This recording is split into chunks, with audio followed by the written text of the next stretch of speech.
Hey guys, welcome to another green tea talk. If you haven't seen my other videos like this, these are more casual, kind of chatty videos. So today's video is actually a question that I got as part of my Q&A, and I wanted to do a separate video about it. So the question came on Instagram from Miss Jane Sarah, and she says, does living with intention ever just tire you out? I feel exhausted sometimes from thinking about all the responsible choices I need to be making. It definitely does sometimes, and I want to discuss this in a few different areas. The first being responsible or more conscious consumerism.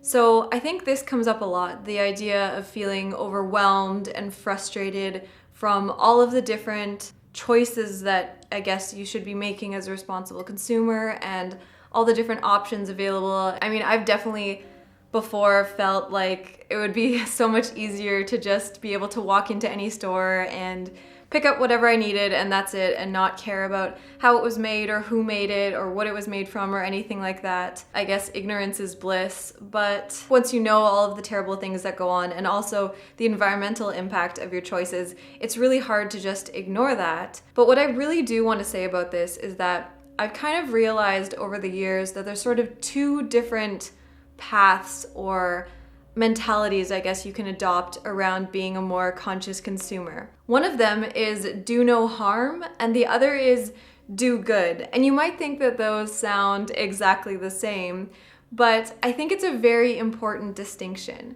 because if you adopt a do no harm kind of mentality, you're sort of setting yourself up for defeat, because no matter what choices you make, no matter what products you purchase, I guess unless you're living just as a nudist somewhere, like the choices you make are going to have some sort of negative impact in some way. And I think that if you're constantly searching for a product that checks all the boxes and has zero environmental or ethical issues, it's going to be very difficult and just overwhelming and exhausting. It's actually, I would say, impossible to purchase anything that has no negative effect. On the other hand, if you adopt more of a do-good mentality, then you're looking at the positive things that you can impact. Things like buying for longevity. So maybe the item is not the most perfect in terms of its environmental or ethical issues, but if it's an item that you're going to have for a very long time and get a lot of use out of, then that's a lot better than an item that potentially has a lot of great environmental benefits, but you're not really going to use.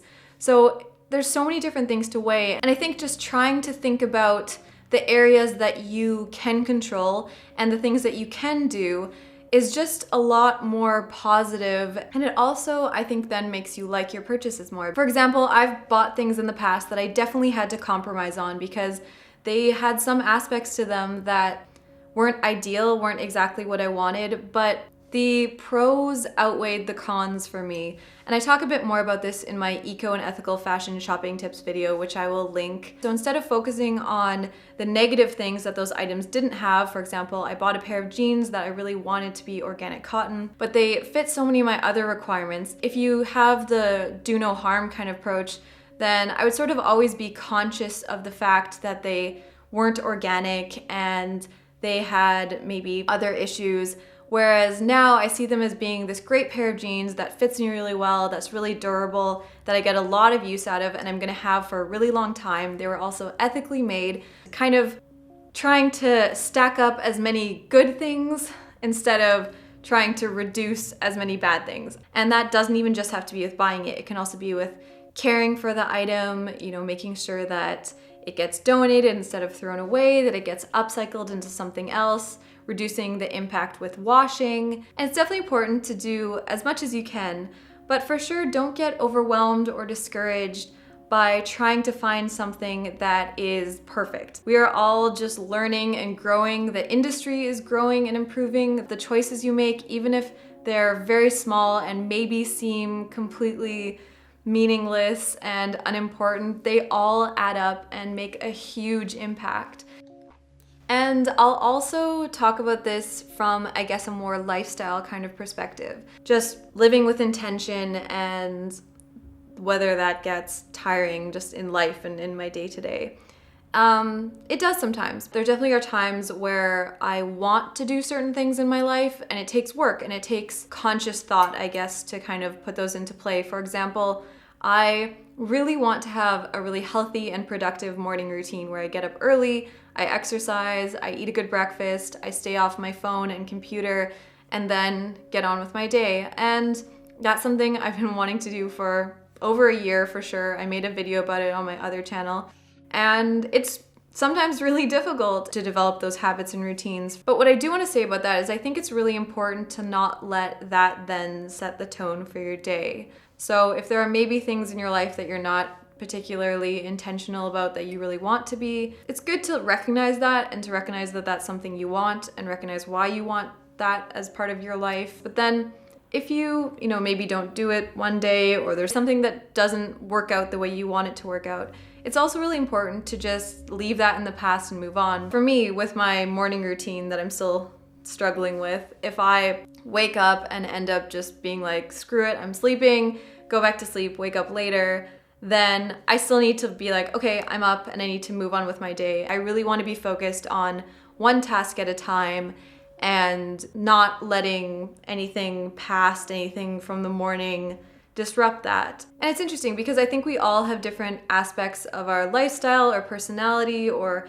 whatever it is that we really want to cultivate and improve. So sometimes that takes work and sometimes that can get tiring or exhausting. There are certain things for me that are not an issue at all. For example, I decided quite a while ago that I didn't want to be on my phone when I was hanging out with other people and when I was having conversations, at dinner or anything like that. I just didn't want to have my phone out. And that was a very easy adjustment to make. But I know some people who really struggle with that because they're so used to always being on their phone. And if there's any silences and stuff, they feel like they need to have their phone out and do something. So everyone, I guess, has different things that come more naturally to you and other things that you have to work on. I would love to hear your thoughts on this too, because I'm also learning a lot just about living more consciously and more intentionally. But I think in general, it's just about having an idea of the kind of life you want and the kind of consumer you want to be, the kind of products you want to own, the kind of things you want to do, and then just keeping that in mind while you're working towards that.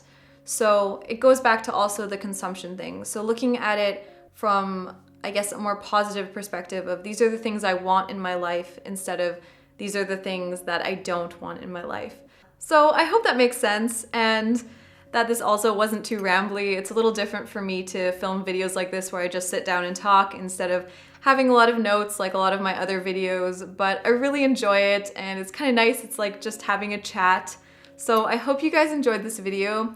Like I said, I would love to hear your thoughts and how you deal with, or if you ever feel overwhelmed or just exhausted from trying to make more conscious and intentional and responsible choices in your life or with your purchases.